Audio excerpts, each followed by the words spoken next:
I'm very fond of R.C. Sproul, but on the other hand, you have to recognize that he's working a side of the theological street that is very zealous, lest anyone think they have to do something to merit salvation.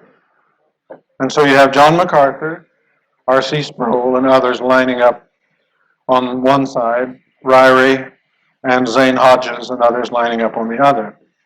And this is an unfortunate battle. Fundamentally, lordship salvation means this. And the question is, I guess, what is lordship salvation? How does it fit in with what I'm trying to say? See, the idea that lordship salvation arises against is precisely the idea that you could trust Jesus for forgiveness of sins without accepting him as Lord. That's the basic, and that fits the pattern. And this against this idea, though there's like Tozer and many others, if you read them, you find they reject the same. Tozer says this is simply a heresy. It's the language he uses. But what John MacArthur basically says is this: you cannot be saved unless you intend to obey Jesus as Lord. You cannot be saved unless you intend to obey Jesus as Lord. And then the reply is, this is wrong because it makes salvation conditional on doing something. And the fundamental error here is over whether or not doing something breaks the dependence of salvation on grace alone.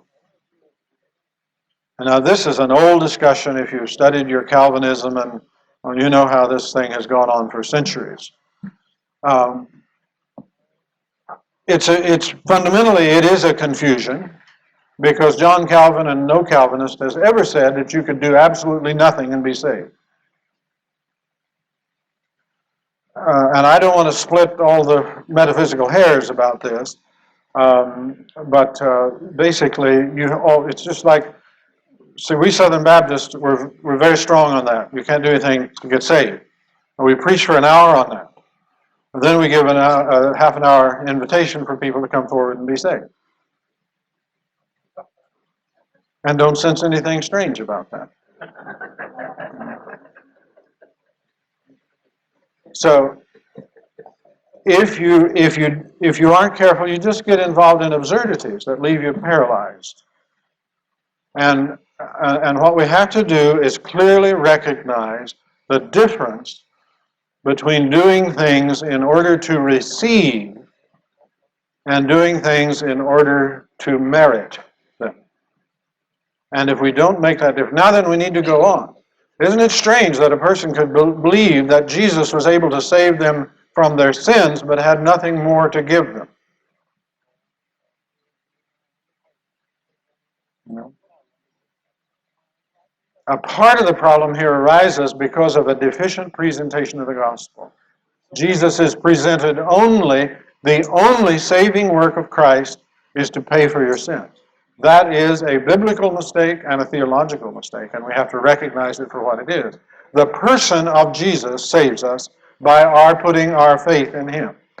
Even long ago, John Bunyan, a bit of doggerel, blessed cross, blessed sepulchre, blessed rather be the man who there was put to death for me. See, that's the focus, the man Jesus. So the gospel is, trust Jesus. But if you trust him, the natural path is going to be discipleship.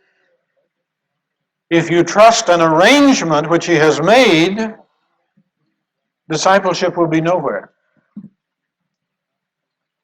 So I'm a great admirer of Sproul's, but he just simply has missed on this one.